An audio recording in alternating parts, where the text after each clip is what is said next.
Olá pessoal, eu sou o professor Ricardo Andreucci. Nós vamos falar hoje da classificação dos crimes. Para quem não me conhece, eu sou procurador de Justiça Criminal do Ministério Público de São Paulo, onde eu já atuo há 33 anos. Eu sou mestre, doutor e pós-doutor em Direito. Sou professor universitário, professor de cursos preparatórios para ingresso nas carreiras jurídicas e OAB. Sou professor de cursos de pós-graduação, inclusive coordeno a pós-graduação aqui da Faculdade Legal e de Direito Constitucional Aplicado. E tenho algumas obras publicadas na imprensa especializada, nas editoras jurídicas, que oportunamente eu vou passar a vocês. É uma alegria estar aqui com vocês e vamos hoje falar da classificação dos crimes, como eu prometi. E vamos iniciar, pessoal, a classificação. Então vamos para a nossa tela, iniciar a nossa classificação, que pode ser de duas maneiras. Quando nós falamos em classificação dos crimes, essa classificação pode ser legal ou doutrinária, tá? Então me acompanhe aí. A classificação legal é aquela dada pela própria lei, por meio do nome do crime, que nós chamamos de nomen iuris. Então, exemplo, homicídio, furto, roubo, peculato. E nós temos uma classificação doutrinária, que é aquela atribuída pela doutrina penal, de acordo com as características de cada crime. Então, leia aí comigo, vários crimes podem ser incluídos em uma mesma classificação, como você já conhece, dolosos, culposos, materiais, formais, etc. E nós vamos tratar da classificação doutrinária, tá bom, pessoal? Então, veja bem, aí nós tratamos da classificação legal. A classificação legal, ela é a dada pela própria lei, como eu disse, e a classificação doutrinária é a dada pela doutrina. Então, é muito comum, quando você pega lá um código comentado, uma doutrina de direito penal, você verifica que o autor faz aquela descrição do crime, ele faz a explicação do crime, sujeito ativo, sujeito passivo, aquela coisa toda, e no final, geralmente, eles dão a classificação. Olha, é um crime formal, é um crime material, um crime de mera conduta, é um crime unissubsistente, é um crime plurissubsistente, é um crime próprio, é um crime comum. Essa é a classificação doutrinária, é essa que nós vamos ver hoje, tá bom? Então, essa classificação doutrinária é importante, porque, na verdade, ela classifica, né, os crimes de acordo com algumas posturas semelhantes, não é? Ou nem tanto, muitas vezes semelhantes, ele dá lá as suas características que o diferenciam. Então, essa classificação é muito importante para você, tá bom? Nós vamos começar, pessoal, com aquela classificação tradicional de crimes materiais, formais e de mera conduta. Então, me acompanhe aí na tela. Crimes materiais, crimes formais e crimes de mera conduta. Vamos fazer a leitura e daí eu explico. Crimes materiais são aqueles que necessitam da ocorrência do resultado naturalístico, veja bem aqui, resultado naturalístico, para a sua consumação. Exemplo, homicídio, estelionato, furto. Os crimes formais, por sua vez, são aqueles que, embora tendo o resultado naturalístico previsto em lei, este resultado não é necessário para a consumação. Extorsão mediante sequestro, são os exemplos, concussão, corrupção passiva, corrupção ativa, etc. E os crimes de mera conduta. Então, materiais, formais e mera conduta, ou simples atividade, são aqueles que não têm resultado naturalístico. Por exemplo, a violação de domicílio, a desobediência, etc. Então, preste atenção. Veja lá, crimes materiais, crimes formais, crimes de mera conduta.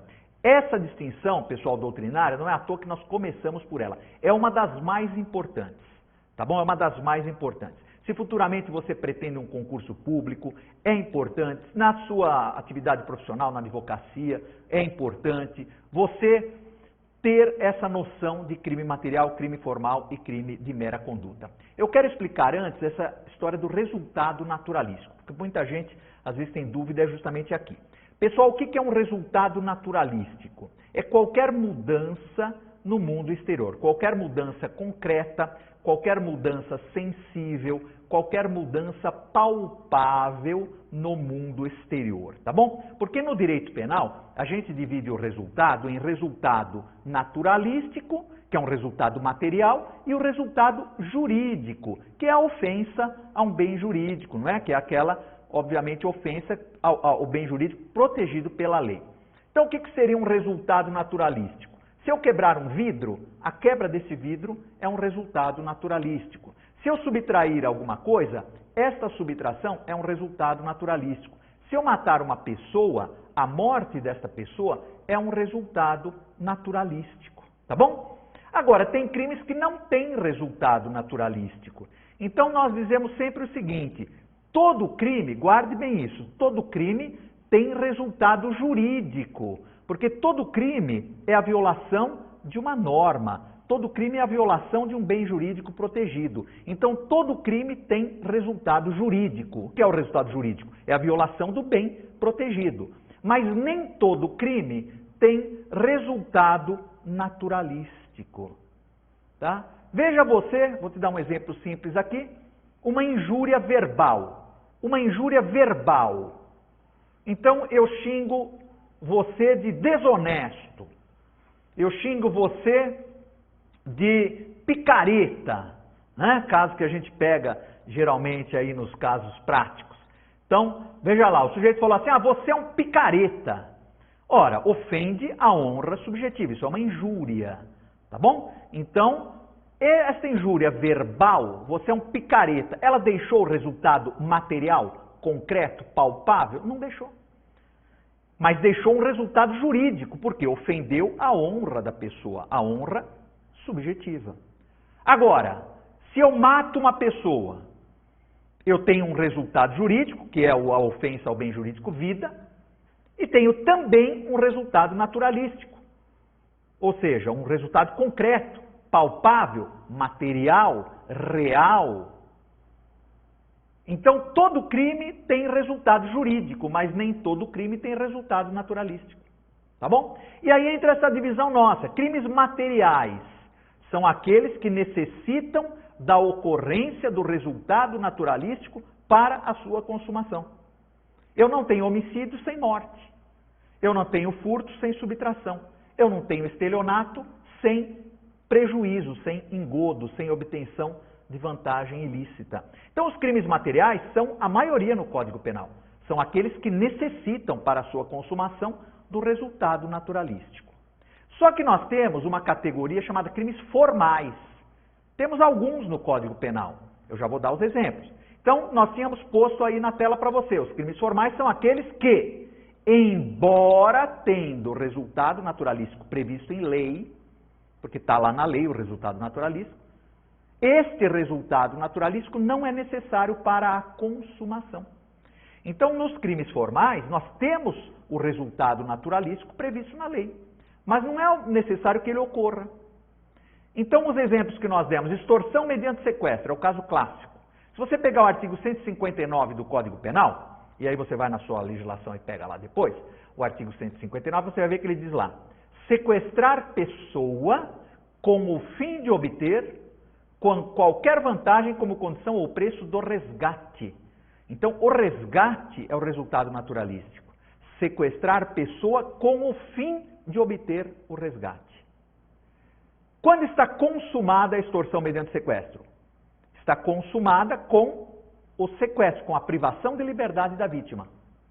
Com o fim de obter o resgate. Aí vem aquela velha perguntinha. É necessária a efetiva obtenção do resgate para a consumação do crime de extorsão mediante sequestro? Não. O crime de extorsão mediante sequestro ele se consuma independentemente da obtenção do resultado naturalístico. Então, ele é um crime formal. Por quê? Porque, embora tendo o resultado naturalístico previsto em lei, ele não é necessário para a consumação. O crime de concussão, 316 do Código Penal, exigir para si ou para outro, direto ou indiretamente, ainda que fora da função, a desassumi-la, vantagem indevida. Funcionário público exige vantagem indevida. Velha pergunta, é necessária a efetiva obtenção da vantagem indevida para a consumação da concussão? Não, basta exigir. Mas o resultado naturalístico, que é a obtenção da vantagem indevida, está previsto em lei. Então, esse é um crime formal. Da mesma forma, o crime do artigo 317, a corrupção passiva.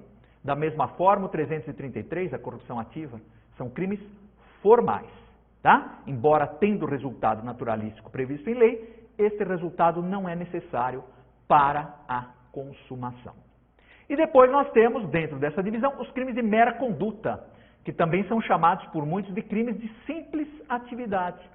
são aqueles que não têm resultado naturalístico. Não tem, nem previsto na lei e nem no dia, né, na prática ali, na ocorrência. Um exemplo, desobediência. Desobediência está lá no artigo 330 do Código Penal, desobedecer à ordem legal de funcionário público. Desobedecer à ordem legal de funcionário público. Tem resultado naturalístico? Não. Basta desobedecer à ordem legal do funcionário público, ou seja, simples atividade, por isso ele é chamado de mera conduta, simples atividade. Basta desobedecer à ordem legal do funcionário público, que já está consumado o crime, independentemente de qualquer coisa, nem tenha resultado previsto em lei. Pode, claro, eventualmente, né, acontecer alguma coisa em razão dessa desobediência, mas não está previsto em lei e também não é exigível para a sua consumação. Então, o crime de mera conduta, ele não tem resultado naturalístico, tá bom? Violação de domicílio também, né? Nós pegamos lá o 150, entrar ou permanecer astuciosa ou clandestinamente no domicílio alheio. Então, nós temos aí o entrar e permanecer. Se eu entro no seu domicílio sem a sua autorização, tem algum resultado naturalístico? Não. Eu não entrei para furtar, para roubar, para matar, para estuprar. Eu entrei simplesmente invadi o seu domicílio, violei o seu domicílio. É um crime de mera conduta ou de simples atividade. Tá bom, pessoal? Vamos para a segunda classificação que nós trouxemos. Então, vamos para a nossa tela. Crimes comuns, crimes próprios e crimes de mão própria. Então, vamos começar com a leitura. Crimes comuns, vamos lá, são aqueles que podem ser praticados por qualquer pessoa, tá? Vamos pôr um Szinho aqui, podem ser praticados por qualquer pessoa. A lei não exige uma qualidade especial por parte do sujeito ativo. Exemplo, homicídio, furto, roubo, estelionato, qualquer pessoa pode praticar. Esses são os chamados crimes comuns. E os crimes próprios são aqueles que somente podem ser praticados por determinada categoria de pessoas. O infanticídio só pode ser praticado pela mãe, o peculato só pode ser praticado pelo funcionário público, a falsidade de atestado médico somente pelo médico, e inclusive eu trouxe aqui, não é? Eu trouxe o artigo 302 na nossa tela, lá, dar o médico, não está dizendo dar o dentista, dar o farmacêutico, dar o funcionário público, dar qualquer pessoa, dar o médico no exercício de sua profissão, atestado falso. Então, o artigo 302 é um crime próprio, só pode ser praticado pelo médico. Tá? O peculato, 312, que eu trouxe como exemplo também, apropriar-se quem? O funcionário público, de dinheiro, valor ou qualquer outro bem imóvel, público ou particular, de que tenha posse em razão do cargo, ou desviá-lo em proveito próprio ou alheio. Então, pessoal, preste atenção. Na verdade, o crime próprio, ele já vem indicado na lei. Tá bom? Você tem que ficar esperto. Você tem que ficar esperto. Então, por exemplo, o infanticídio. Você pega lá o artigo 123. Não é? Matar o próprio filho durante o parto ou logo após, sob a influência do estado puerperal. Você pode dizer assim, mas professor, lá está dizendo matar o próprio filho, pode ser a mãe, pode ser o pai. Não, mas não pode isolar isso daí. Matar o próprio filho durante o parto ou logo após, sob a influência do estado puerperal. Quem tem estado puerperal? Aquelas condições físicas e psíquicas que a mulher sofre em razão do fenômeno parto. É a mulher, é a mãe. Então, somente pode ser a mãe. Sujeito ativo do infanticídio somente pode ser a mãe. Nada impede, pessoal, evidentemente, que haja coautoria ou participação. Tá bom? Nada impede que haja, eventualmente, coautoria ou participação nos crimes próprios. Então, um particular pode concorrer como funcionário público na prática de um peculato. Tá bom? E nesse caso, o que acontece? Se um particular vai junto com o funcionário público cometer o peculato, se ele souber da qualidade de funcionário público do seu coautor ou partícipe, ele também responde por peculato, por força do disposto no artigo 30 do Código Penal, que diz: não se comunicam as circunstâncias e condições de caráter pessoal, salvo quando elementares do crime. A qualidade de funcionário público é uma elementar dos crimes funcionais, portanto, ela se comunica ao coautor ou partícipe, desde que, obviamente, conheça esta qualidade. Perfeito, pessoal? Tá? Então, é isso. Fica faltando os crimes de mão própria, mas esse nós vamos ver no próximo bloco. Até já!